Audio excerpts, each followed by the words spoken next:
Angalieni msifanye wema wenu machoni pa watu, usidi mtazame na wao. Kwa jina la Baba, la Mwana, na Roho Mtakatifu. Amina. Kristo Tumaini letu. Tumaini letu. Kristo. Wenzangu wapendwa, nisema leo kanisa inaanza rasmi kipindi cha Kwaresma. Na sisi wana kanisa tunaalikwa kushiriki vyema katika kipindi hiki. Tunasema kipindi cha Kwaresma kinaanza na Jumatano ya Majivu, ambao ndio siku ya leo. Tunaanza kwa kupakwa majivu na kukumbushwa tena hali yetu ya kibinadamu. Kukumbushwa tena hali yetu ya kibinadamu. Kwanza kabisa kukumbushwa sisi wanadamu tumeumbwa kwa udongo na udongoni tutarudi, lakini kukumbushwa pia hali yetu ya udhaifu kama wanadamu katika swala zima la kumfuasa Kristo, katika swala zima la kumtumikia Mungu. Udhaifu wetu unasababishwa na dhambi ambayo imekuwa chanzo kikubwa cha kumletea mwanadamu mahangaiko na mateso tangu mwanzo, tangu wazazi wetu wa kwanza, ndipo dhambi ilipoingia ulimwenguni. Na hayo yote yanatokana na kukosa utii kwa Mungu Baba ambaye alituumba. Hali hiyo ya wazazi wetu wa kwanza ya kukosa utii na kutenda dhambi haijaisha miongoni mwa wanadamu hata sasa. Pamoja na kwamba Mungu kwa huruma yake kuu alipenda kumkomboa mwanadamu ambaye alimwasi kwa njia ya mwanaye Bwana Yesu Kristo, kwa namna ya ajabu, kwa fungu la ajabu ambalo leo hii tunaanza safari ya kulitafakari fungu hilo la ukombozi, ambapo Kristo ametukomboa kwa njia ya msalaba. Pamoja na Mungu kufanya hayo yote na kumzaa tena au kuumba tena mwanadamu upya kwa njia ya ubatizo, tunapozaliwa mara ya pili, kurudishiwa ile hali ya neema ambayo wazazi wetu wa kwanza walipoteza kwa kuasi. Pamoja na kwamba sisi sote tulioko hapa tumebatizwa kwa jina la Kristo Bwana wetu, tumeondolewa dhambi ya asili, tumezaliwa tena upya na kufanywa watoto wa Mungu na wa kanisa, lakini bado mwanadamu ameendelea kurudi dhambini tena na tena. Bado mwanadamu ameendelea kurudi dhambini tena na tena. Na ndio maana kanisa limeweka kipindi hiki maalum kwa ajili ya kutukumbusha sisi wanadamu makosa yetu ambayo tunarudia mara kwa mara, kwa ajili ya kutukumbusha sisi wanadamu kwamba kuna maisha baada ya haya ambayo Kristo mwenyewe ametuhakikishia hilo. Hivyo basi tunapaswa kuishi katika hali fulani ambayo inampendeza Mungu, ili kusudi baada ya maisha haya hapa duniani ambayo ni mafupi sana, tuweze kuishi kwenye maisha ya uzima wa milele ambayo hayana mwisho. Kwa hiyo kipindi hiki cha Kwaresma sio kipindi cha mazoea, wala sio kipindi tu kwamba kila mwaka inapofika mwezi Machi basi tunakuwa na kipindi cha Kwaresma, na wala sio kipindi tu kwa ajili ya maandalizi ya sikukuu ya Pasaka. Mara nyingi kama tukiishi kama watu wasio na imani thabiti kwa Mungu, tutachukulia kipindi hiki kama maandalizi ya sikukuu ya Pasaka.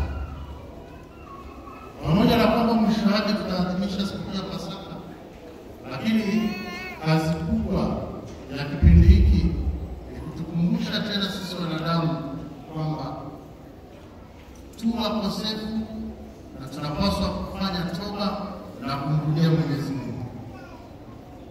Ni kipindi ambacho kinatukumbusha tena sisi wanadamu kutenda mema, kuacha mabaya. Ni kipindi ambacho kinatukumbusha sisi wanadamu kuacha dhambi, kwa sababu kikubwa ambacho kinatutenga na Mwenyezi Mungu sisi wanadamu ni dhambi. Kikubwa ambacho kinatutenga sisi wanadamu na kurithi uzima wa milele ni dhambi. Kikubwa ambacho kinatufanya sisi wanadamu tukose furaha isiyo na mwisho ni dhambi. Na ndio maana kanisa limeweka kipindi hiki na kinakuwepo kila mwaka, lakini Kwaresma ya mwaka huu sio ya mwaka jana. Hilo nalisema kila mara. Kwaresma ya mwaka huu sio Kwaresma ya mwaka jana. Na tusichukue kwa mazoea, sababu hata sisi wa mwaka huu sio wala mwaka jana. Tafakari au jaribu kuwaza tangia tulipotoka Kwaresma ya mwaka jana mpaka mwaka huu, tumepitia mambo mangapi? Tumepiga hatua ngapi za maisha kiroho na kimwili? Umebadilika kiasi gani kwa ndani na kwa nje? Ni wazi kwamba kwa nje wengi wamebadilika. Wengine walikuwa wembamba, walikuwa wanene. Wengine walikuwa wanene, walikuwa wembamba. Wengine walikuwa wafupi, walikuwa warefu. Wengine walikuwa hawana mvi, sasa wana mvi. Wengine walikuwa watembei na fimbo, sasa hivi wanatembea na fimbo. Kipindi hiki ni kipindi cha siku 40. Siku 40. Mara nyingi tunasikia siku 40, siku 40 katika mambo mengi. Lakini katika maandiko matakatifu siku 40 zimetumika katika matukio mengi. Na miaka 40 au kwa ujumla namba 40 imetumika kwenye matukio mbalimbali. Katika siku na hata katika miaka, na hata katika watu, na hata katika mataifa. Namba hii 40 ni miongoni mwa namba zote katika maandiko matakatifu ambazo zinaonyesha utimilifu wa jambo fulani. Namba 40 ni namba timilifu, au kwa lugha nyingine inaitwa perfect number. Na ndio maana tunaona katika maandiko matakatifu kuanzia Agano la Kale mpaka Agano Jipya katika matukio mengi yametendeka kwa siku 40. Maana Mungu alipenda kutenda mambo yake kwa siku 40 au miaka 40, na katika siku hizo 40 anakuwa kufikia ukamilifu wa jambo. Anatimiza jambo alilokusudia kulitenda, au kwa kuadhibu au kwa kuneemesha. Tukiangalia katika Agano la Kale, mwanzo kabisa hata Mungu alipoumba ulimwengu, kitabu cha Mwanzo, mwanadamu akawa muasi, akatenda dhambi. Mungu alinuia kuangamiza ulimwengu wote kwa gharika kuu. Na katika gharika hiyo kuu alisema ataleta mvua usiku na mchana kwa muda wa siku 40. Na akamwamuru Nuhu na jamaa zake na baadhi ya wanyama aliomwamuru achague atengeneze safina na aweke ndani ya safina, na gharika itakapoanza basi yeye atasalimika pamoja na jamaa zake. Na ndivyo ilivyokuwa. Mvua ikanyesha usiku na mchana siku 40. Mungu akaangamiza kabisa kizazi kilichokuwa kimemwasi, akaanza tena kuunda ulimwengu mpya ndani ya hizo siku 40. Tunaona Mungu ametimiza jambo hilo kubwa katika siku 40. Lakini pia katika maandiko matakatifu ya Agano la Kale, wana wa Israeli walipokuwa wakaidi pia wakaanza kumwasi Mungu. Mungu aliwapeleka utumwani Misri kwa muda wa miaka 40. Walipata taabu na mahangaiko, walipata mateso makali, lakini baadaye wakamlilia Mungu. Mungu kama tunavyosikia ni mwingi wa huruma na rehema, akawahurumia, akawaokoa tena kutoka utumwani Misri, akawarudisha tena katika nchi yao. Mungu alifanya jambo hilo kwa muda wa miaka 40. Lakini pia katika Agano la Kale, wana wa Ninawi walipomwasi Mungu, Mungu alinuia kuwaangamiza ndani ya siku 40. Lakini kabla hajafanya hilo jambo la kuangamiza wana wa Ninawi kwa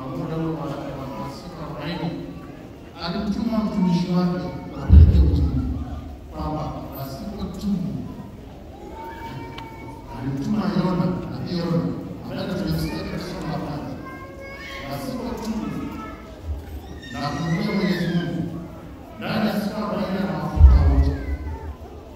Na Yona alipenda baada ya kutaka kusikia kama kwa naye alikuwa kabila kumi na njia ya samaki na akafika kule na akafanya kazi wanaweza kuhubiri kwa kuanzia kwa wale mtoto mpaka wale mzee. Wasipofanya toba wanabadilika, wasipoacha dhambi zao wanabadilika. Ndani ya siku 40 Mungu atawaangamiza wote. Uzuri mmoja walisikia mahubiri ya Yona, wakakubali kutubu. Kuanzia mfalme akatangaza wazi kabisa watu watubu na warudi wamrudie Mwenyezi Mungu. Kuanzia yule mzee mpaka yule mtoto wakafunga na kusali, wakavaa nguo za magunia na kupaka majivu, wakaomba toba.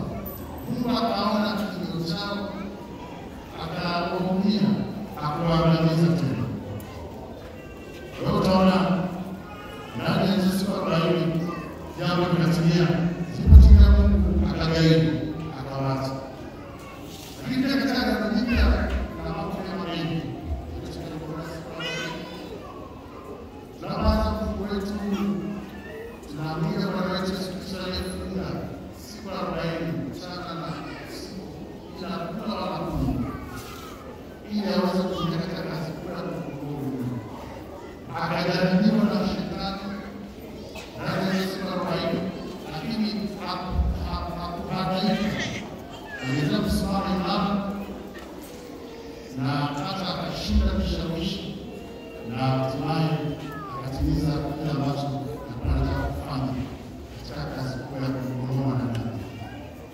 Hilo ni fundisho kubwa pia kwetu sisi ndani ya hizi siku 40. Ndani ya siku 40 tunaingia katika tutashawishiwa na shetani, lakini tukipiga Bwana Yesu Kristo ambaye hakubali kushawishiwa hata kwa vyakula wala kwa mali wala kwa vyeo, hatimaye atamshinda shetani. Na sisi tukiweza kuiga tutafikia lengo letu ambalo tunalitamani katika kipindi hiki. Maneno nawaambia watu kipindi cha siku za kuelewa tunasikia za Parisi. Ukiwa na nia zako maalum, ukaamua kuziweka na ukawa mwaminifu katika kipindi hiki kwa muda wa siku 40, ukisali na kufunga na kuombea nia hizo, utakapotimia siku 40 Mungu anakujibu haraka. Majibu haya yanakuwa ni haraka, lakini lazima uwe mwaminifu. Kwa hiyo kile kipindi tunaweza kufanya vizuri pia kwa nia zako mbalimbali ambazo unazikusudia, lakini nakudai kuwa mwaminifu katika kufunga, kusali na kufanya toba, katika kuacha dhambi na kulia kuacha kabisa. Mungu anakutendea mambo makubwa katika kile ambacho unakitaka ndani ya siku 40. Lakini pia katika dunia hii Yesu baada ya kufa na kufufuka aliendelea kuwepo duniani kwa muda wa siku 40 akiwaokoa watu mbalimbali. Anaendelea kuwatokea watu mbalimbali ili kuendelea kuthibitisha kwa watu ndani ya siku 40 kutokea makundi mbalimbali, kuwaonyesha watu kwamba yeye ndiye yule ambaye alikuwepo kabla na amekufa kweli na amefufuka. Kwa hiyo anataka kuthibitisha kwanza kabla hajapaa mbinguni. Kwa hiyo anaendelea kuwepo duniani kwa muda wa siku 40 tangu alipofufuka mpaka kupaa. Na kweli makundi mengi yalithibitisha hilo, wakiwemo mitume na watu wengine wengi waliomfahamu kabla, na baada ya siku 40 akapaa. Kwa hiyo jambo hilo lilitimia. Ndio maana kwa Bwana wetu Yesu Kristo ni amini kwetu. Kwa Bwana wetu Yesu Kristo sio hadithi ya kutunga, ni kitu ambacho ni kweli kabisa, kwa sababu kilithibitika ndani ya siku 40. Lakini pia katika hali yetu ya kibinadamu, namba hii 40 tunaitumia mara nyingi kwa mambo mbalimbali. Mtu anapokuwa amefariki, zikitimia siku 40, watu wanatakiwa kuadhimisha aidha misa kumshukuru Mwenyezi Mungu kwamba kipindi cha majonzi kimepita na wanaendelea na maisha. Hizo ni siku 40. Ni namba timilifu na ukweli maisha yanaendelea. Tunapokianza kipindi hichi cha siku 40, tunasikia katika maandiko matakatifu neno la Mungu linatualika kufanya toba, kumrudia Mungu. Somo la kwanza kutoka katika kitabu cha nabii Yoeli. Yoeli anatuambia, lakini hata sasa hivi wakati huu, asema Bwana, nirudieni mimi kwa mioyo yenu yote, kwa kufunga na kusali, kwa kufanya toba, na Mungu atatusamehe. Hata sasa hivi mkiamua, nirudieni mimi. Kwa maana nimesema sisi tuko hapa kwa neema ya Mungu na kwa huruma yake. Sio kwamba waliotangulia mbele zake ni wadhambi kuliko sisi, au sio kwamba walioko hospitalini wamelala sasa hivi sio kwamba ni wadhambi kuliko sisi. Lakini tupo hapa tunapewa fursa nyingine tena. Na ndio maana tunaambiwa hata sasa hivi tumrudie Mungu. Anza hata leo. Tunaambiwa turarue mioyo yetu, na sio mavazi yetu. Turudi ndani ya mioyo yetu, tuangalie ni wapi tunapomkosea Mungu. Ni mambo gani yanayotufanya tunakosana na Mungu kila wakati? Ni mambo gani yanayotufanya tunakosana na wenzetu kila wakati? Ni mambo gani tunayofanya yanamchukiza Mungu? Leo tunaambiwa turarue mioyo. Tupasue mioyo yetu. Tufanye operation ya mioyo. Kuangalia, maana moyo ndio chemichemi wa kila jambo. Moyo ndio chemichemi wa mambo mema na mabaya. Yesu alikwisha sema hakuna kimuingiacho mtu kinachomtia unajisi, bali kile kimtokacho. Na akasema ndani ya moyo wa mtu unatoka mambo mabaya. Katika kipindi hichi cha Kwaresma, mwaliko mkuu ni wa kufanya toba. Maana yake kutubu dhambi zetu. Na hivyo basi tunaalikwa turudi ndani ya mioyo, tuichunguze mioyo yetu, tuanze kwa toba. Turarue mioyo yetu, tuanze kwa toba. Tumuombe Mungu msamaha, tuanze maisha mapya. Kwa hiyo tunaalikwa hata sasa hivi. Na kama nilivyosema mwanzoni mwa misa, mambo makubwa 4 katika kipindi hichi ni kufunga, kusali, kufanya toba na kutoa sadaka. Yesu katika Injili ameshatupa maelekezo ya namna ya kufanya. Ametupa maelekezo ya kutoa sadaka. Unapotoa sadaka yako, usipige panda ili kuonekana na watu unatoa, wala mkono wako wa kushoto au wa kuume usijue unachofanya mkono mwingine. Sadaka yako itoe kwa siri, na Mungu ambaye anaona sirini, yeye mwenyewe atakubariki. Unaposali usiwe kama wanafiki ambao wanasimama katikati ya njia panda kwenye masinagogi, wanapiga makelele ili waonekane na watu kwamba wanasali. Yesu anatupa namna bora ya kusali. Unaposali, ingia katika chumba chako, funga mlango wako, alafu usali. Na Baba yako ambaye anaona sirini, yeye mwenyewe atakubariki. Katika kipindi hiki tunakumbusha tena kusali, lakini sala za utulivu, na tusali mara nyingi kuliko hata wakati mwingine wowote. Na Yesu anatufundisha pia namna bora ya kufunga. Unapofunga, nawa uso wako, jipake mafuta. Usitaki uonekane na watu wako unafunga. Sijiweke katika hali ya huzuni, unajinyumbua uso wako, unajitesa kwa sababu tangu asubuhi hujala, watu wakuonee huruma kwamba unafunga. Yesu anasema hiyo haina maana. Ndio maana ujumbe wa Kwaresma wa Baraza la Maaskofu mwaka 2025 unatuambia simameni imara katika imani. Huu ndio ujumbe mkuu wa Kwaresma ya mwaka huu. Simameni imara katika imani. Ujumbe huu umetoka katika maandiko matakatifu, waraka wa kwanza wa Mtume Paulo kwa Wakorinto sura ya 16 aya ya 13. Haya ni maneno ya Mtume Paulo.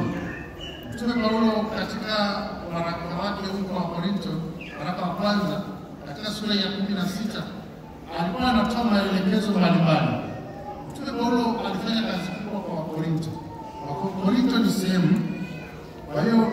aliwafanyia kazi kubwa, aliwahubiria, aliwafundisha neno la Mungu, aliwafundisha imani ya Kikristo, imani ya kanisa Katoliki. Na ndio maana akiwa anakaribia kuondoka kule Korinto, akawa anawapa maelekezo mbalimbali. Kwa hiyo haya maneno ya ujumbe wa Kwaresma uliotolewa na Baraza la Maaskofu, maneno ya Mtume Paulo ambayo ni maelekezo kwa watu wa Korinto, na mababa wa kanisa, maaskofu wameona pia na sisi watupe kama maelekezo sisi waamini. Simameni imara katika imani. Imani ni kuwa na hakika ya mambo yatarajiwayo, ni bayana ya mambo yasiyoonekana. Waebrania sura ya 11 aya ya 1. Ni kuwa na hakika na mambo yatarajiwayo, ni bayana ya mambo yasiyoonekana. Sisi tumekuja hapa kwa sababu tuna imani. Tumekuja hapa kwa sababu tuna imani. Lakini imani hiyo ni hakika ya mambo yatarajiwayo, lakini ni bayana ya mambo yasiyoonekana. Mambo mengi yanayosimama hatuyaoni kwa macho, lakini tumekwisha sadikishwa na viashiria vyake vyote tumekwisha viona. Basi sasa nilizungumzia kuhusu kupakwa majivu. Tunaenda kubariki majivu na tutapakwa majivu. Nilishasema mwanzoni, majivu ni ishara ya toba. Tutapakwa majivu katika paji la uso kuonyesha toba ya ndani, kuonyesha kwamba sisi ni wadhambi, mioyo yetu ni michafu, tunapaswa kuitakatifuza. Kwa hiyo yale majivu yanaashiria pia uchafu ulioko ndani ya mioyo yetu. Sababu majivu sio kitu kisafi. Majivu ni kitu kichafu, hakuna mtu anayependa kujipaka majivu. Lakini katika swala la toba, katika maandiko matakatifu tangu Agano la Kale, watu wakitaka kufanya toba walikuwa wakipaka majivu kama ishara ya kuonyesha ukiri kwamba wao ni wadhambi, wanaomba msamaha. Walijipaka majivu na kuvaa nguo za magunia. Waona sisi leo sisi tunapaka kidogo tu katika paji la uso, lakini ndio ishara ya kujipaka majivu mwili mzima, ndio ishara ya kuvaa nguo ya magunia, ndio ishara ya kuanza safari ya toba. Kwa hiyo tutakapobariki majivu, tutakuja hapa mbele kupaka majivu.